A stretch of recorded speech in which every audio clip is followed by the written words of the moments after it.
एक गांव में एक लड़का अपने जीवन से बहुत परेशान हो गया था। वो इतना ज़्यादा परेशान हो गया कि उसने अपने घर वालों से दूर जाने का फैसला किया और अपने घर से निकल गया। चलते चलते वो घर से बहुत दूर एक जंगल में पहुंच जाता है। जंगल में जाने के बाद वो अपने परेशानी के बारे में सोचने लगता है और बड़े उदास मन से भगवान से बातें करता है कि हे भगवान, मैं अपने जिंदगी से हार चुका हूँ।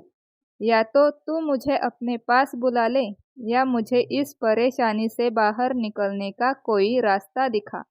ये सब बातें जंगल में बैठे साधु सुन रहे थे। ये सुनकर जंगल में बैठे साधु उस लड़के के पास आए और उससे कहने लगे कि बेटा, छोटी छोटी चीजों से परेशान क्यों होते हो?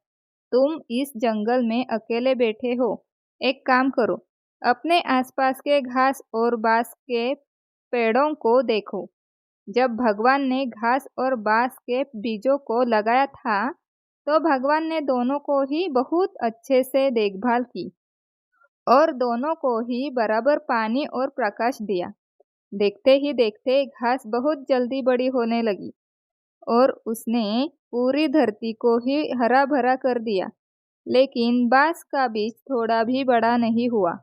लेकिन भगवान ने बांस के लिए अपनी हिम्मत नहीं हारी। दूसरे साल घास और घनी हो गई, उस पर झाड़ियां आने लगी, लेकिन फिर भी बांस के बीज में कुछ भी विकास नहीं हुआ। ऐसा करते करते 4 साल बीत गए। भगवान ने फिर भी हिम्मत नहीं हारी और वो लगे रहे। साधु ने आगे कहा, 5 साल बाद उस बीज में से छोटा सा पौधा अंकुरित हुआ, पर घास के तुलना में ये बहुत छोटा और कमजोर था। लेकिन केवल 6 महीने बाद ही यह छोटा सा पौधा 100 फीट लंबा हो गया। बांस के जड़ों को इतना बड़ा करने के लिए 5 साल का समय लगा।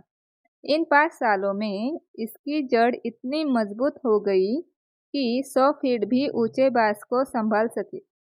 साधु ने उस लड़के से कहा कि भगवान किसी भी जीव या अपने द्वारा बनाई गई रचना को उतनी ही चुनौती देता है जितनी वो सह सके। क्या तुम जानते हो, अभी जो भी तुम चुनौतियों का सामना कर रहे हो, वो वास्तव में तुम्हें अपने जड़ों को मजबूत करने के लिए है। तुम्हारा समय भी आने वाला है। तुम भी ऊपर उठोगे। बस अपनी जिंदगी से हार मत मानो। उस लड़के को साधु की बातें समझ आ गई और वो वापस अपने घर जाकर दुगने उत्साह के साथ अपने जड़ों को मजबूत करके बहुत ही अच्छी जिंदगी जीने लगा।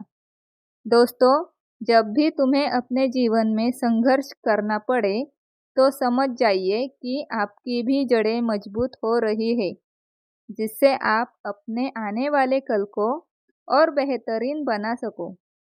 हमें अपने जिंदगी में कभी भी संघर्ष से पीछे हट के हार नहीं माननी चाहिए, क्योंकि हमारी सही दिशा ही हमारे भविष्य को सही कर सकती है। इसलिए कभी हार मत मानो। तब तक हार मत मानो जब तक लक्ष्य प्राप्त ना हो। नहीं तो किसी दिन यही सोचते रहोगे, काश उस दिन हिम्मत जुटा लेता तो आज सफल हो जाता।